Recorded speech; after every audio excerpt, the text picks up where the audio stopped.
La península ibérica, situada en el extremo suroeste de Europa, se proyecta entre el mar Mediterráneo y el océano Atlántico, tendiendo un puente con el continente africano. Las rocas de las montañas, la tierra de los llanos y las olas de los mares condicionan muchos de los acontecimientos históricos que se desarrollan en este territorio. Una orografía compleja, cruzada por grandes cadenas montañosas, dificulta las comunicaciones entre las mesetas del interior y los valles periféricos y entre las diferentes regiones litorales. Montañas refugio y valles pasadizo se entrecruzan por toda la península. África fue la cuna de la humanidad. En ella habitaron homínidos como el Homo erectus. Aproximadamente hace 1 millón de años, otro homínido llega a la península procedente de África Oriental. Es el Homo antecessor, antepasado del Homo heidelbergensis, del cual procede el neandertal. Hace unos 40.000 años, una nueva oleada procedente del sur de África llega a la península y sustituye a sus antiguos congéneres. Todos los seres humanos son descendientes de esta oleada. Se trata del Homo sapiens sapiens, conocido como el hombre de Cromañón. En la gran dolina de Atapuerca se han encontrado los restos del denominado Homo antecessor, quizá los más antiguos de Europa. La disposición de los restos del Homo heidelbergensis, hallados en la cima de los huesos de Atapuerca, sugiere la existencia de rituales funerarios y tal vez de creencias asociadas a las fuerzas de la naturaleza.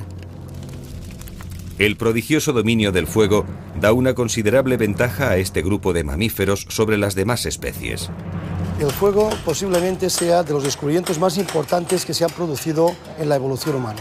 Es un descubrimiento reciente para nosotros, tiene aproximadamente unos 500.000 años. Las pruebas más antiguas de fuego de hogares que tenemos están en Europa. Posiblemente fue el Homo heidelbergensis que vivió, por ejemplo, en la Gran Dolina, en el nivel 10, del que lo inventaron. Tardaron los homínidos en utilizar el fuego todos 250.000 años. El fuego es un cambio trascendente en la evolución porque resocializa a los homínidos. Con el paso del tiempo, estos homínidos fabrican instrumentos líticos como piedras talladas, llamadas bifaces, y los hendedores para cortar y curtir pieles.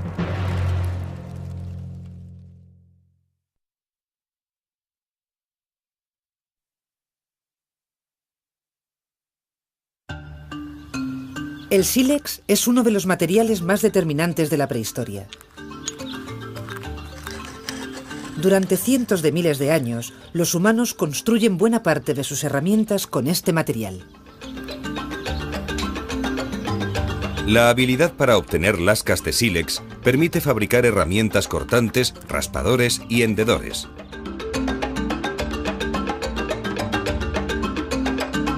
Incluso miles de años después, las herramientas de sílex siguen acompañando a los humanos en los primeros pasos de la agricultura. Con troncos curvados, resinas calentadas y lascas de sílex, fabrican hoces para segar los primeros cereales domésticos.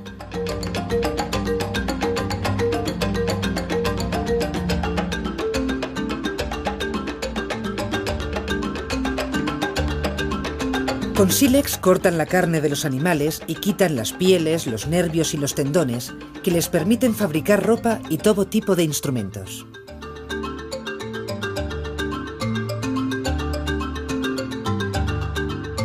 Con las lascas de sílex y los troncos hendidos, fabrican raspadores para limpiar las pieles, con los que eliminan todos los restos orgánicos adheridos a ellas.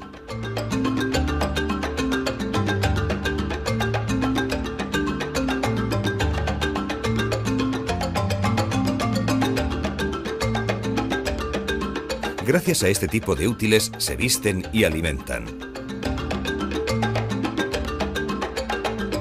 Con los huesos de los animales fabrican punzones y agujas, usando como hilo fibras vegetales o animales.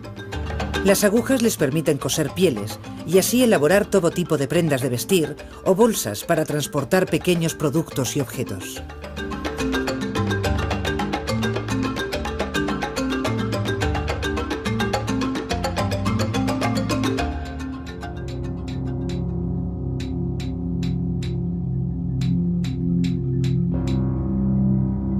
El dominio del fuego constituye tal vez el mayor éxito de la especie humana, por lo que exige algunos cientos de miles de años de experimentación.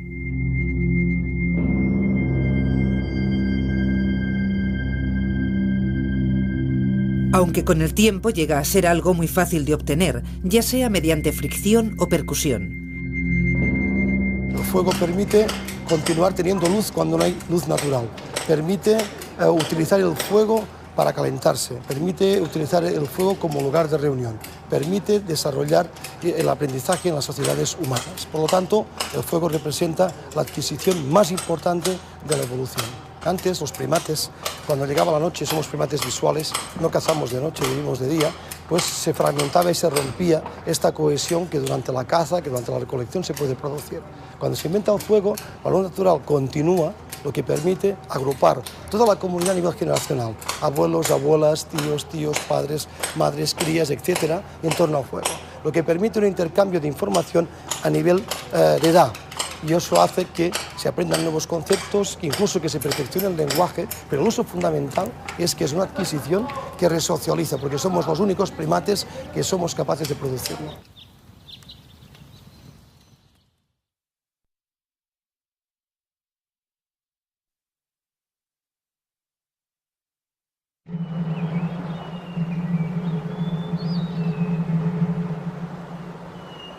Un nuevo tipo humano aparece hace 90.000 años. Se le conoce como el hombre de Neandertal. Forma pequeños grupos familiares que aprovechan recursos naturales de su entorno, como la caza y la recolección. El neandertal tiene un cráneo mayor que el hombre actual.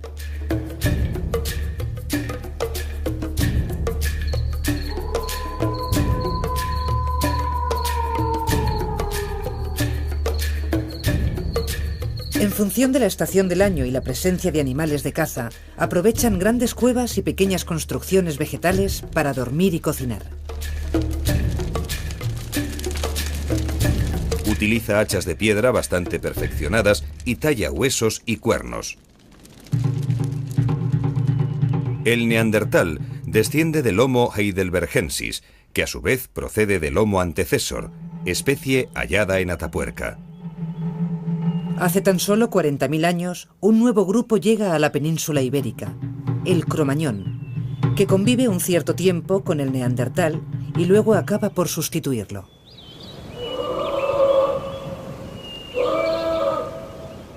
El género Homo es un género que, como conoce la mayoría de la gente, está compuesto de diversas especies. Especies que emergieron en África, como el Homo habilis, los más antiguos talladores de piedra de la historia, pero que ahora muy recientemente se han encontrado otros homínidos que aún desconocemos exactamente la especie, en Dmanisi, en Asia. La evolución no es tan sencilla ni tan lineal como hasta ahora parecía. Es un árbol con muchas ramificaciones. Por ejemplo, nosotros, el Homo sapiens, procedemos de África hace 120.000 años, pero en el mismo tiempo evoluciona en Europa el hombre de Neandertal. Nosotros pensamos que en común Homo sapiens y Homo de Neandertal tienen el que descubrimos justo aquí abajo en este yacimiento, el Homo antecessor.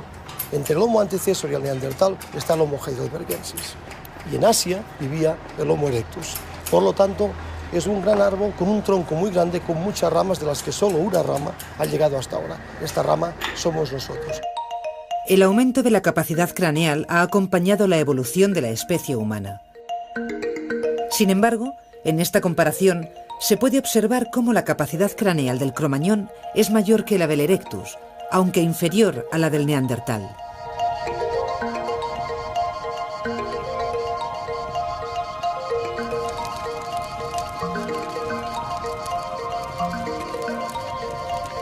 El cromañón también aprovecha hábitats naturales en los cuales deja restos de su presencia. Las pinturas rupestres del Paleolítico Superior, en especial el techo de Altamira en Cantabria, muestran bisontes y ciervos en una plasmación que tal vez tiene un carácter ritual.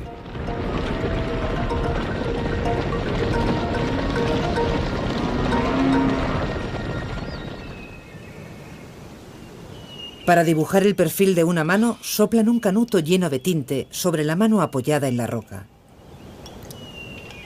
En épocas muy posteriores, las figuras humanas se representan con los órganos sexuales muy desarrollados, como símbolo de fertilidad.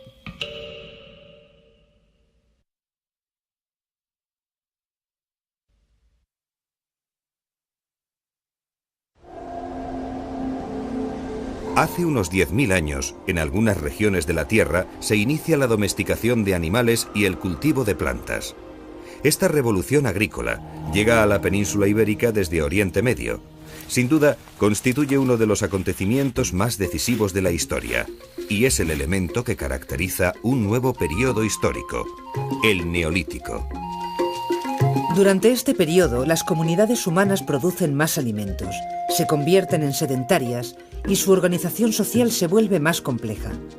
Además, los humanos empiezan a tejer y a hacer recipientes de cerámica. En algunas áreas de la península ibérica aparece la cerámica cardial, característica del Neolítico, que se obtiene mediante la impresión sobre la cerámica aún fresca del caparazón del Cardium edule. De este modo consiguen objetos cerámicos de un extraordinario valor estético y funcional.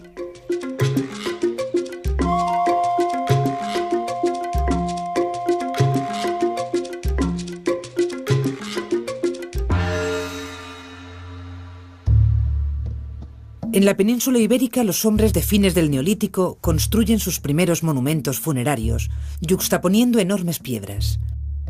Es lo que se conoce como arte megalítico, del que son ejemplo los dólmenes del norte de la península.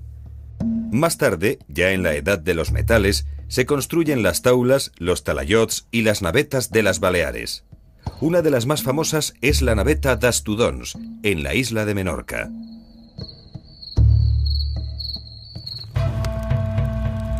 El desarrollo del uso de los metales marca la transición entre el Neolítico y la denominada Edad de los Metales.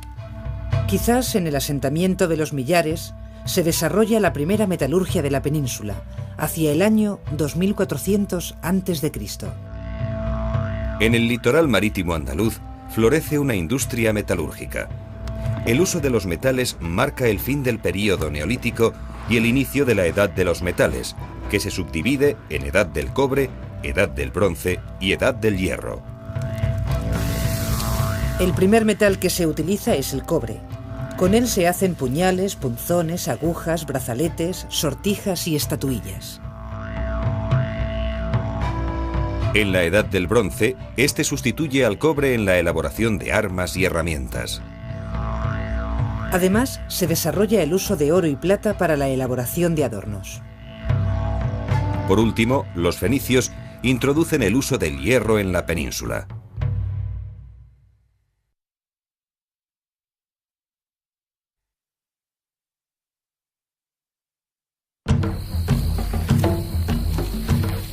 En la región europea de los Alpes aparece y se desarrolla una nueva cultura de raíz indoeuropea, que da lugar a los pueblos célticos. Alrededor de 1000 a.C., elementos célticos se expanden por toda Europa occidental y dan origen a diferentes comunidades, gálatas, galos, gaélicos, etc., a quienes los griegos denominan keltois.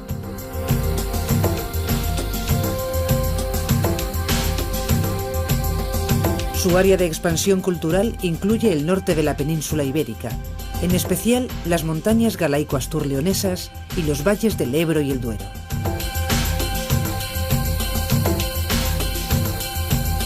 Es posible que pequeños grupos familiares lleguen a estos lugares y se fundan con las poblaciones locales.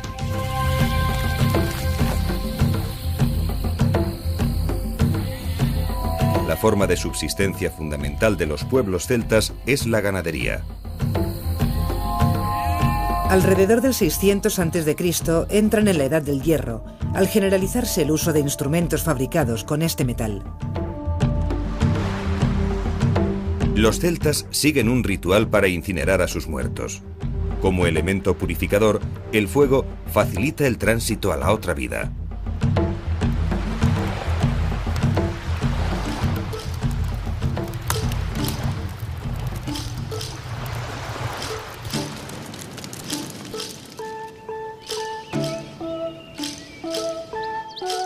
Viven en poblados fortificados, en cuyo interior se halla un pequeño número de viviendas que pueden ser de planta circular, construidas con piedras y ramas. En el noroeste peninsular, estos poblados se denominan castros y están situados en un lugar elevado, agrupados sin orden dentro de un recinto defensivo. El historiador griego Estrabón definía así a los soldados celtíberos. Los celtíberos son diestros en emboscadas y persecuciones, ágiles, listos y disimulados. Su escudo es pequeño, de 2 pies de diámetro, cóncavo en su interior, y lo llevan suspendido por delante con correas, pues no tiene al parecer abrazaderas ni asas. Van armados con un puñal y la mayoría de ellos se protege con corazas de lino.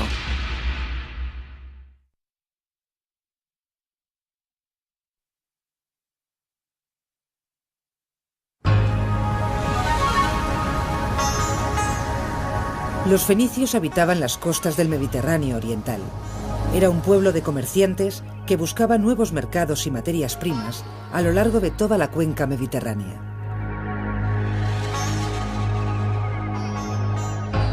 Es probable que al llegar a la península ibérica, los fenicios practicaran lo que el historiador griego Heródoto denomina comercio silencioso.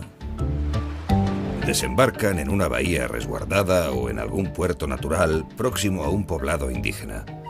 En un pequeño bote se acercan a la orilla y depositan sus mercaderías: sedas, madera de cedro, figurillas de marfil, especias, etc. Luego se retiran, a la espera de que los nativos se acerquen a curiosear. Si las cantidades de oro y plata que les dejan a cambio les parecen suficientes, vuelven para recoger el metal y continuar los intercambios.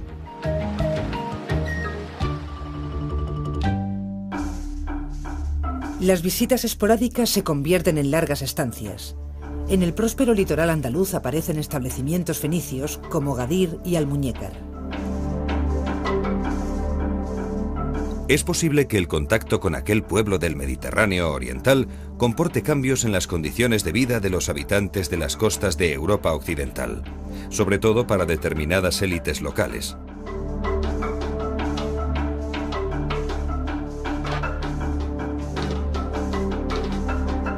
Algunos poblados indígenas se transforman en pequeños núcleos urbanos debido al estímulo del comercio. Los fenicios ofrecen tejidos de calidad y a cambio, en las costas meridionales de la península, adquieren metales y aceite. Estas actividades económicas refuerzan las diferencias sociales en el seno de los grupos ibéricos, como se aprecia en sus restos funerarios. Los fenicios introducen el hierro y la escritura, pero es probable que también el torno alfarero y una técnica más depurada de la orfebrería. Los hallazgos del yacimiento tartesio del Carambolo, en las afueras de Sevilla, ilustran esta destreza. El tesoro consta de 21 joyas de oro de excelente calidad, con un delicado trabajo de filigrana y granulado.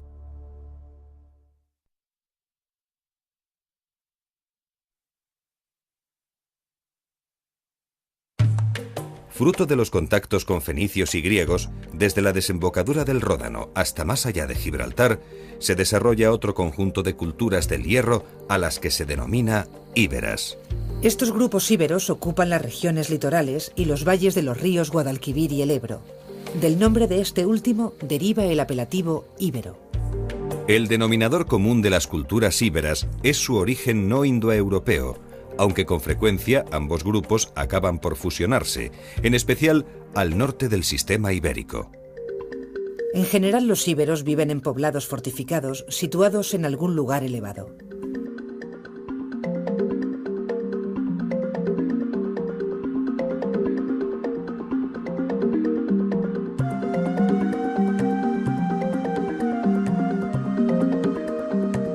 Alrededor de dicho poblado cultivan el trigo, la viña y el olivo, y se dedican a la cría de cerdos, cabras y ovejas. Es probable que en algunas zonas del Levante peninsular lleguen a crear pequeños huertos irrigados. Los contactos comerciales con fenicios, griegos y cartagineses impulsan el desarrollo de la artesanía y algunos poblados llegan a convertirse en pequeñas ciudades con varios cientos de habitantes. En muchos aspectos, los íberos desarrollan una vida urbana bastante similar a la de los pueblos más avanzados de la época.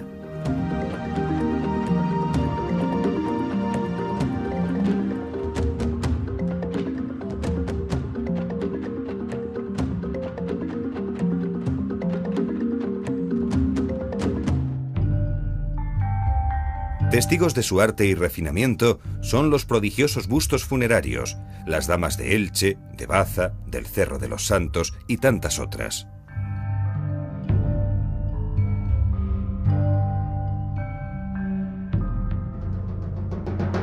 La principal arma de guerra de los íberos es una espada corta de hoja curva llamada falcata. El historiador Estrabón relata con admiración lo que denomina devotio ibérica, es decir, vínculos de fidelidad personal entre los jefes y los guerreros que pueden conducir al sacrificio personal siguiendo al jefe. El historiador helénico Diodoro de Sicilia describe a los soldados íberos con estas palabras. Los íberos tienen infantes que destacan por su valor y capacidad de sufrimiento. Van vestidos con ásperas capas cuya lana recuerda al fieltro. Llevan escudos ligeros, menos los de vanguardia, que son grandes y redondos como un aspis griego.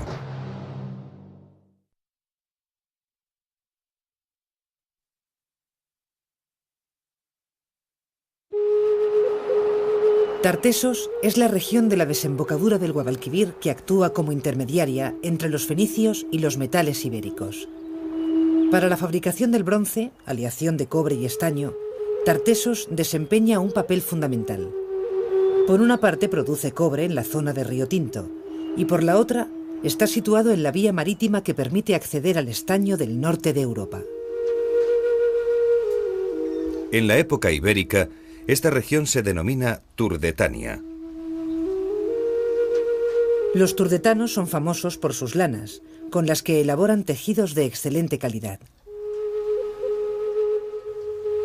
El historiador griego Estrabón cuenta la vida de Turdetania en los siguientes términos. Producen cera, miel, pez, mucha cochinilla y minio.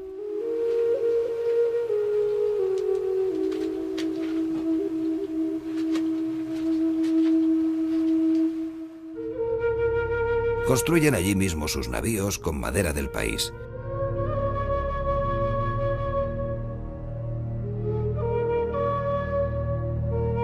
Tienen sal fósil y muchas corrientes de ríos salados, por lo que abundan las factorías de salazón de pescado que producen salmueras tan buenas como las del Ponto. Los turdetanos tienen fama de ser más cultos que los íberos. Poseen una gramática y escritos de mucha antigüedad, así como poemas y leyes en verso que, según ellos, tienen 6000 años. Los demás íberos usan su propia gramática, aunque no es uniforme, porque tampoco hablan la misma lengua todos. Es evidente la influencia fenicia en la cultura turdetana. Los civilizados habitantes de Gades veneran en sus santuarios a la diosa Astarte y visten túnicas de lino adornadas con hilos de oro, como los ricos comerciantes de Fenicia.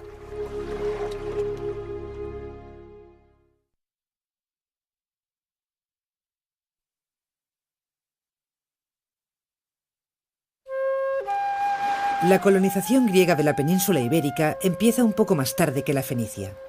Los griegos fundan diversas colonias en la costa norte del Mediterráneo, como Masalia, la actual Marsella, o Emporión, en el Golfo de Roses, cuyo nombre significa mercado.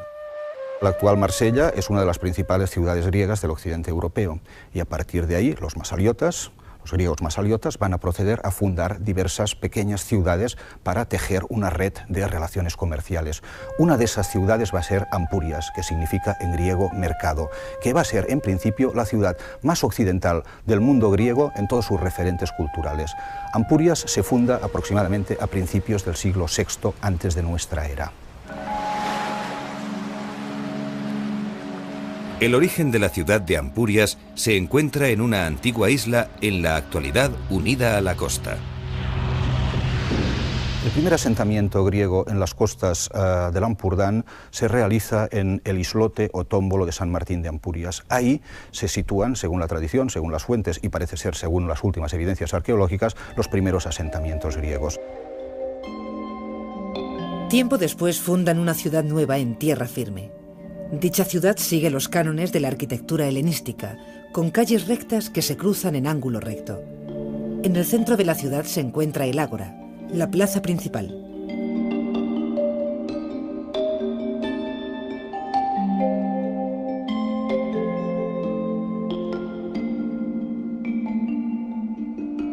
Ampurias cuenta con dos núcleos urbanos. La Paleápolis, o ciudad antigua, construida sobre el antiguo tómbolo o islote de San Martín de Ampurias, y lo que los arqueólogos denominan la Neápolis, construida en la zona continental. Entre ambos núcleos se extiende el puerto, que es lo realmente importante, lo realmente estructurante. Ampurias no es una ciudad con puerto, es un puerto con ciudad. Numerosos restos arqueológicos testifican la presencia griega en suelo peninsular. Junto a una abundante variedad cerámica de cráteras, vasos y grandes copas, aparecen objetos de bronce como cascos, figurillas de centauros o esculturas en piedra que anuncian el esplendor artístico helénico, como la portentosa figura de Asclepio, que se encuentra en Ampurias.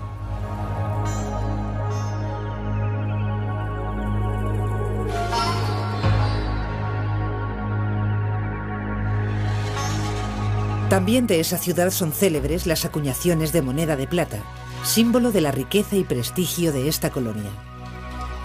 Para llegar al esplendor de Ampurias, habrá sido necesario un lento e imparable desarrollo cultural que empieza con la llegada a la península de los primeros homínidos, hace casi 1 millón de años.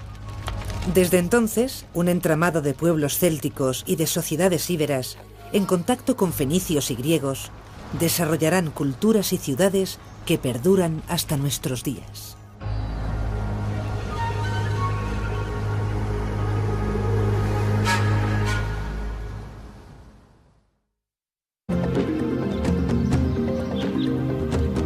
En muchos aspectos, los íberos desarrollan una vida urbana bastante similar a la de los pueblos más avanzados de la época.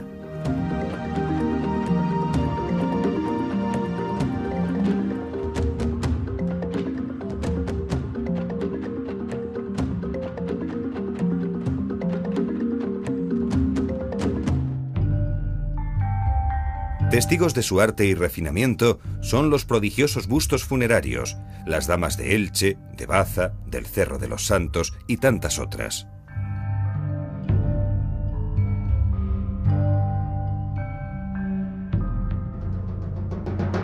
La principal arma de guerra de los íberos es una espada corta de hoja curva llamada falcata. El historiador Estrabón relata con admiración lo que denomina devotio ibérica, es decir, vínculos de fidelidad personal entre los jefes y los guerreros que pueden conducir al sacrificio personal siguiendo al jefe. El historiador helénico Diodoro de Sicilia describe a los soldados íberos con estas palabras. Los íberos tienen infantes que destacan por su valor y capacidad de sufrimiento. Van vestidos con ásperas capas cuya lana recuerda al fieltro. Llevan escudos ligeros, menos los de vanguardia, que son grandes y redondos como un aspis griego.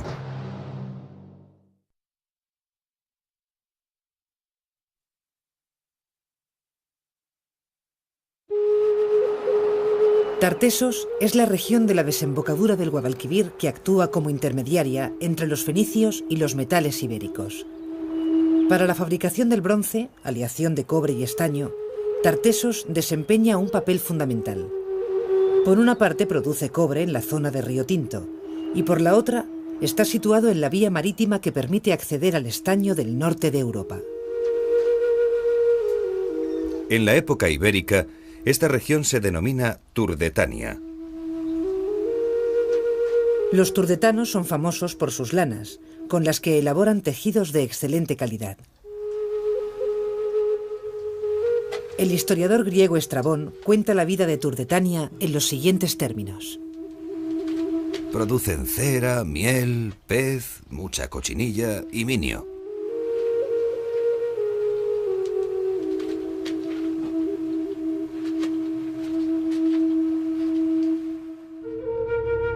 Construyen allí mismo sus navíos con madera del país.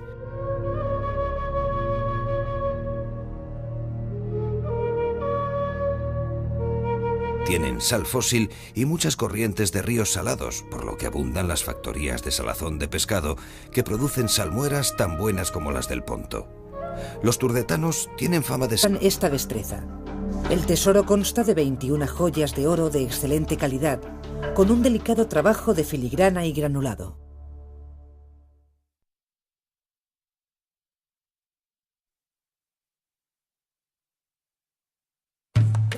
Fruto de los contactos con fenicios y griegos, desde la desembocadura del Ródano hasta más allá de Gibraltar, se desarrolla otro conjunto de culturas del hierro a las que se denomina íberas. Estos grupos íberos ocupan las regiones litorales y los valles de los ríos Guadalquivir y el Ebro. Del nombre de este último deriva el apelativo íbero. El denominador común de las culturas íberas es su origen no indoeuropeo, aunque con frecuencia ambos grupos acaban por fusionarse, en especial al norte del sistema ibérico. En general, los íberos viven en poblados fortificados situados en algún lugar elevado.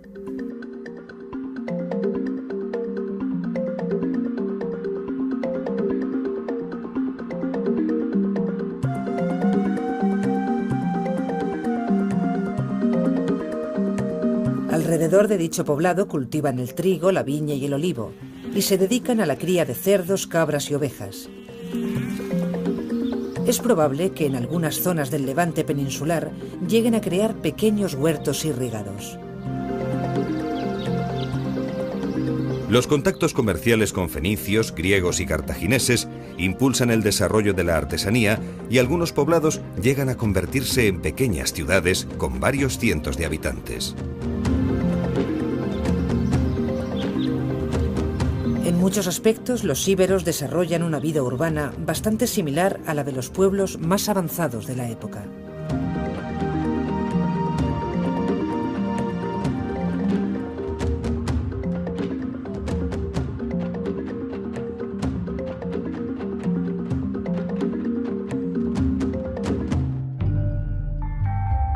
Testigos de su arte y refinamiento son los prodigiosos bustos funerarios, las damas de Elche, de Baza, del Cerro de los Santos y tantas otras.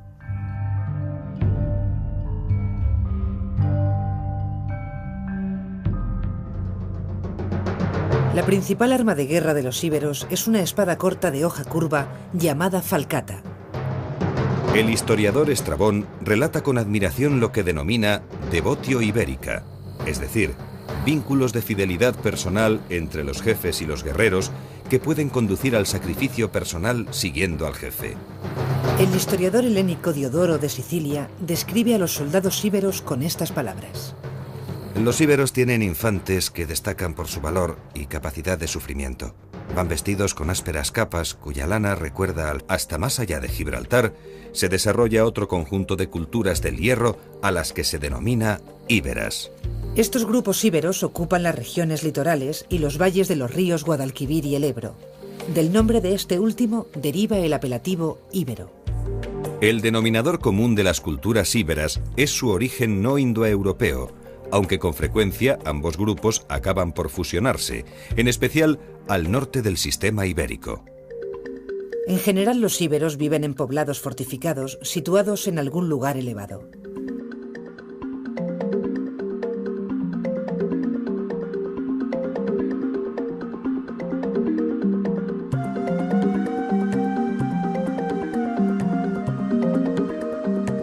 Alrededor de dicho poblado cultivan el trigo, la viña y el olivo, y se dedican a la cría de cerdos, cabras y ovejas. Es probable que en algunas zonas del Levante peninsular lleguen a crear pequeños huertos irrigados. Los contactos comerciales con fenicios, griegos y cartagineses impulsan el desarrollo de la artesanía y algunos poblados llegan a convertirse en pequeñas ciudades con varios cientos de habitantes. En muchos aspectos, los íberos desarrollan una vida urbana bastante similar a la de los pueblos más avanzados de la época.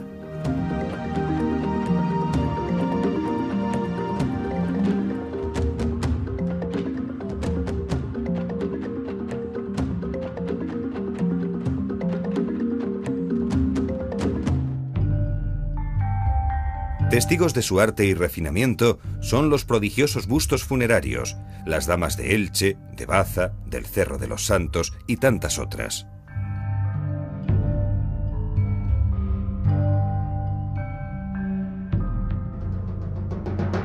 La principal arma de guerra de los íberos es una espada corta de hoja curva llamada falcata. El historiador Estrabón relata con admiración lo que denomina devotio ibérica, es decir, vínculos de fidelidad personal entre los jefes y los guerreros que pueden conducir al sacrificio personal siguiendo al jefe. El historiador helénico Diodoro de Sicilia describe a los soldados íberos con estas palabras. Los íberos tienen infantes que destacan por su valor y capacidad de sufrimiento. Van vestidos con ásperas capas cuya lana recuerda al fieltro. Llevan escudos ligeros, menos los de vanguardia, que son grandes y redondos como un aspis griego.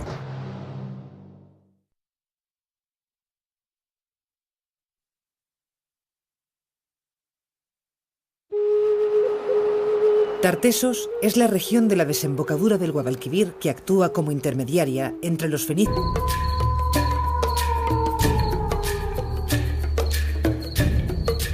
En función de la estación del año y la presencia de animales de caza, aprovechan grandes cuevas y pequeñas construcciones vegetales para dormir y cocinar. Utiliza hachas de piedra bastante perfeccionadas y talla huesos y cuernos. El neandertal desciende del Homo heidelbergensis, que a su vez procede del Homo antecessor, especie hallada en Atapuerca. Hace tan solo 40.000 años, un nuevo grupo llega a la península ibérica, el Cromañón, que convive un cierto tiempo con el neandertal y luego acaba por sustituirlo.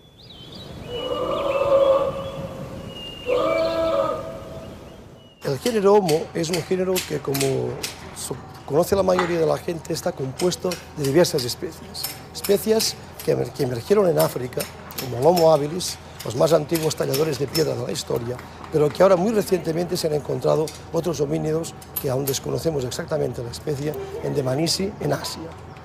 La evolución no es tan sencilla ni tan lineal como hasta ahora parecía. Es un árbol con muchas ramificaciones. Por ejemplo, nosotros, el Homo sapiens, procedemos de África hace 120.000 años, pero en el mismo tiempo evoluciona en Europa el hombre de Neandertal.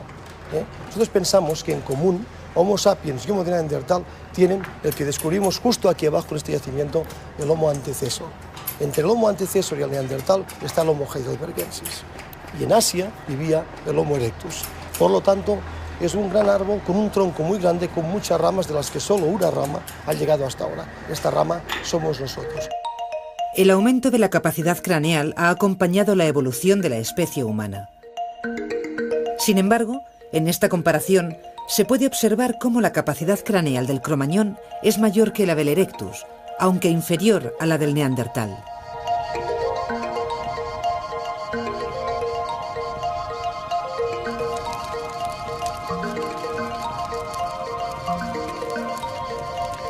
El cromañón también aprovecha hábitats naturales en los cuales deja restos de su presencia. Las pinturas rupestres del Paleolítico Superior, en especial el techo de Altamira en Cantabria, muestran bisontes y ciervos en una plasmación que tal vez tiene un carácter ritual.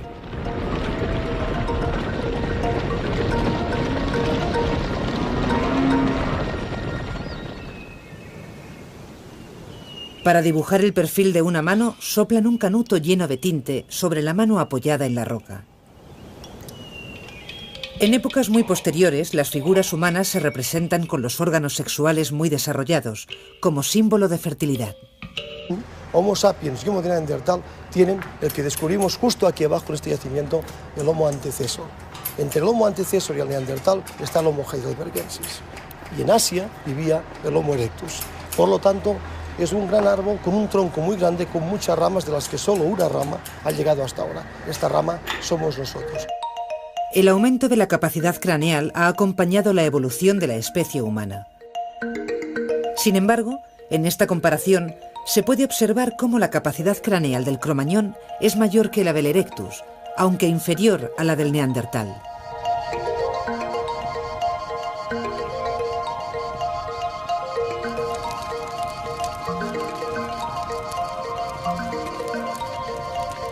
El cromañón también aprovecha hábitats naturales en los cuales deja restos de su presencia. Las pinturas rupestres del Paleolítico Superior, en especial el techo de Altamira en Cantabria, muestran bisontes y ciervos en una plasmación que tal vez tiene un carácter ritual.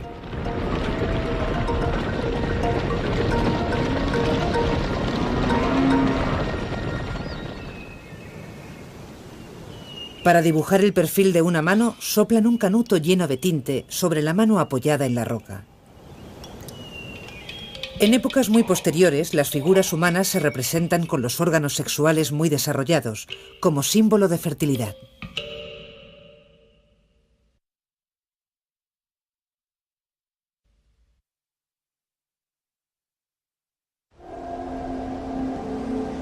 Hace unos 10.000 años, en algunas regiones de la Tierra, se inicia la domesticación de animales y el cultivo de plantas. Esta revolución agrícola llega a la península ibérica desde Oriente Medio. Sin duda, constituye uno de los acontecimientos más decisivos de la historia, y es el elemento que caracteriza un nuevo periodo histórico, el Neolítico. Durante este periodo, las comunidades humanas producen más alimentos, se convierten en sedentarias y su organización social se vuelve más compleja. Además, los humanos empiezan a tejer y a hacer recipientes de cerámica.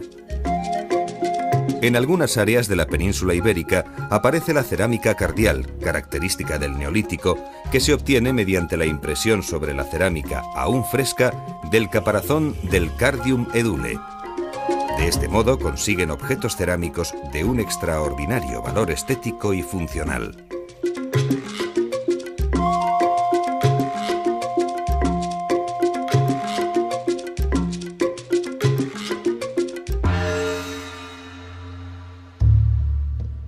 En la península ibérica, los hombres de fines del Neolítico construyen sus primeros monumentos funerarios, yuxtaponiendo enormes piedras. Como el hombre de Neandertal. Forma pequeños grupos familiares que aprovechan recursos naturales de su entorno, como la caza y la recolección. El Neandertal tiene un cráneo mayor que el hombre actual.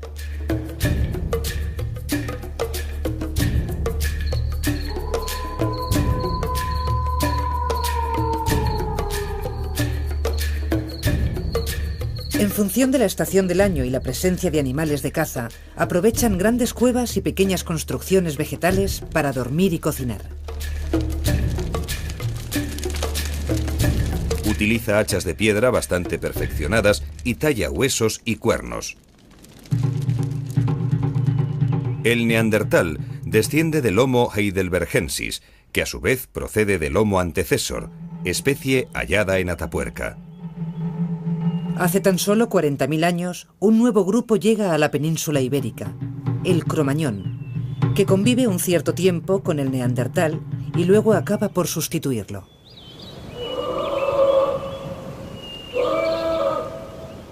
El género Homo es un género que, como conoce la mayoría de la gente, está compuesto de diversas especies. Especies que emergieron en África, como el Homo habilis, los más antiguos talladores de piedra de la historia, pero que ahora muy recientemente se han encontrado otros homínidos que aún desconocemos exactamente la especie, en Dmanisi, en Asia. La evolución no es tan sencilla ni tan lineal como hasta ahora parecía, es un árbol con muchas ramificaciones. Por ejemplo, nosotros, el Homo sapiens, procedemos de África hace 120.000 años, pero en el mismo tiempo evoluciona en Europa el hombre de Neandertal. Nosotros pensamos que en común Homo sapiens y Homo de Neandertal tienen el que descubrimos justo aquí abajo en este yacimiento, el Homo antecessor. Entre el Homo antecessor y el Neandertal está el Homo heidelbergensis. Y en Asia vivía el Homo erectus. Por lo tanto, es un gran árbol con un tronco muy grande, con muchas ramas, de las que solo una rama ha llegado hasta ahora. Esta rama somos nosotros. El aumento de la capacidad craneal ha acompañado la evolución de la especie humana. Sin embargo, en esta comparación, se puede observar cómo la capacidad craneal del Cromañón es mayor que la del Erectus, aunque inferior a la del Neandertal.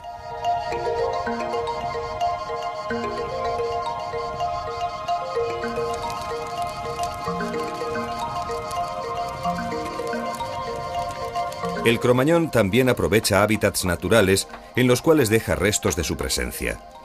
Las pinturas rupestres del Paleolítico Superior, en especial el techo de Altamira en Cantabria, muestran bisontes y ciervos en una plasmación que tal vez tiene un carácter ritual.